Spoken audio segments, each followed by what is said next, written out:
नमस्कार दोस्तों, स्वागत है आप सभी का आज के इस वीडियो में। अभी एक नया रिसेंट नोटिफिकेशन आया है एनएमसी की तरफ से, यानी कि नेशनल मेडिकल कमीशन की तरफ से।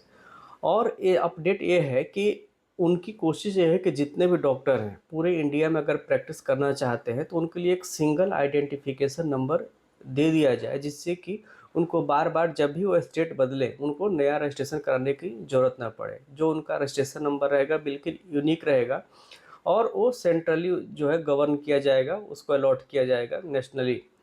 और उस कोड को कुछ ऐसे डिजाइन किया जाएगा उस आइडेंटिफिकेशन नंबर को, जिससे में कि जो स्टेट जिस स्टेट से वो बिलोंग करते हैं उसके भी जो कोड है स्टेट कोड उसमें एम्बेड कर दिए जाएंगे। यानी कि जो आइडेंटिफिकेशन नंबर है देखकर उनको पता तो चल जाएगा कि किस स्टेट से हैं वो, लेकिन उसी नंबर के आधार पर पूरे इंडिया में प्रैक्टिस कर सकते हैं बिना अलग अलग स्टेट में रजिस्ट्रेशन कराए हुए।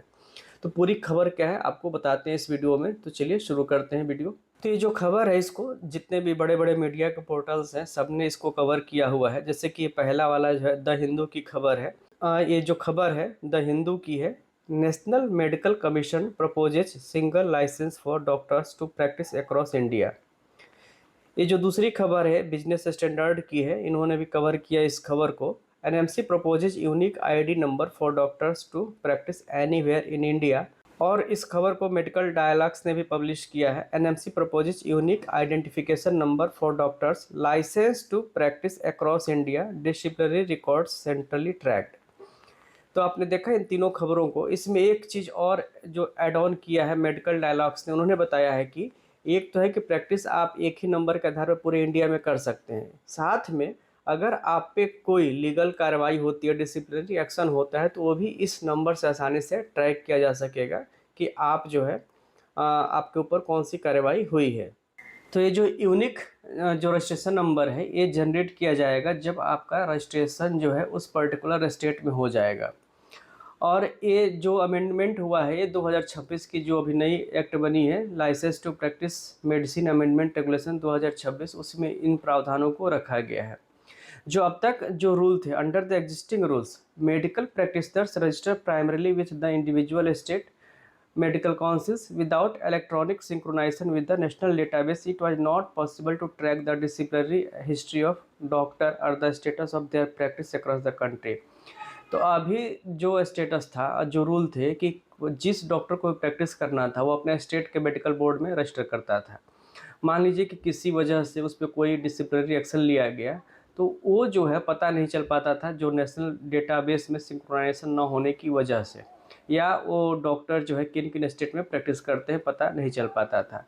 इसी के दृष्टिगत जो है निर्णय लिया गया है। और जो एनएमसी जो प्रपोज किया है, the centralised portal for National Medical Register will record the credentials, licence status, history of suspension, cancellation और अदर फॉर्मल डिसिप्लिनरी प्रोसीडिंग्स। तो ये जो है एक्शन इसलिए लिया गया है कि जब सेंट्रलाइज रजिस्टर बन जाएगा तो हर चीज़ को ट्रैक किया जा सकेगा, जिसमें इन्होंने लिखा है रिकॉर्ड द क्रेडेंशियल्स, उनका लाइसेंस स्टेटस क्या है, हिस्ट्री ऑफ सस्पेंशन क्या है, कैंसिलेशंस क्या है, या और कोई भी डिसिप्लिनरी प्रोसीडिंग्स अगर की गई है तो सारा का सारा जो है डिटेल उस आपको डेटाबेस में मिल जाएगा।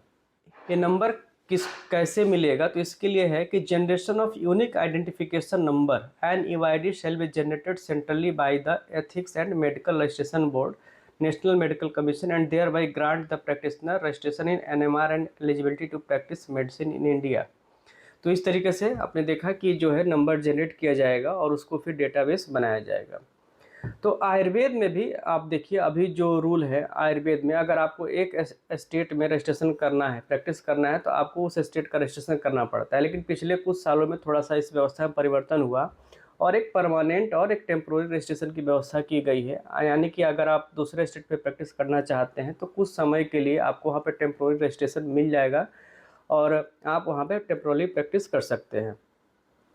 तो जो अभी नया रेगुलेशन आया है, अमेंडमेंट हुआ है, तो इसको देखकर कोशिश ये होनी चाहिए कि भविष्य में जो आयुर्वेद के प्रैक्टिशनर्स हैं, ठीक ऐसा ही यूनिक आइडेंटिफिकेशन नंबर इनके लिए भी जनरेट करना चाहिए, जैसे कि बार बार जो रजिस्ट्रेशन की प्रक्रिया है उससे ना गुजरना पड़े किसी भी आयुर्वेद चिकित्सक को। अभी इस रजिस्ट्रेशन की वजह से बहुत से जो स्टूडेंट्स हैं या जो बीएमएस पास ग्रेजुएट्स हैं उनको नौकरी के लिए परेशान होना पड़ता है। यानी कि जब भी वैकेंसी अलग अलग स्टेट में आती है, अलग अलग उनको फॉर्म अप्लाई करना पड़ता है, और जब फॉर्म अप्लाई करते हैं तो उसके लिए फिर उनको उस पर्टिकुलर स्टेट में रजिस्ट्रेशन करना पड़ता है। लेकिन अगर ये व्यवस्था हो जाए कि उनको भी एक यूनिक आइडेंटिफिकेशन नंबर दे दिया जाए, तो चाहे जिस स्टेट में फॉर्म फिलअप करें, चाहे जिस स्टेट में उनको जॉब मिले मेडिकल ऑफिसर में, इस नंबर से वो आसानी से ट्रैक हो जाएगा और बार बार उनको रजिस्ट्रेशन कराने की आवश्यकता नहीं पड़ेगी। तो उम्मीद है कि निकट भविष्य में जो है जो आयुष के डॉक्टर्स हैं उनके लिए भी ऐसा ही एक नंबर जो है जनरेट किया जाएगा।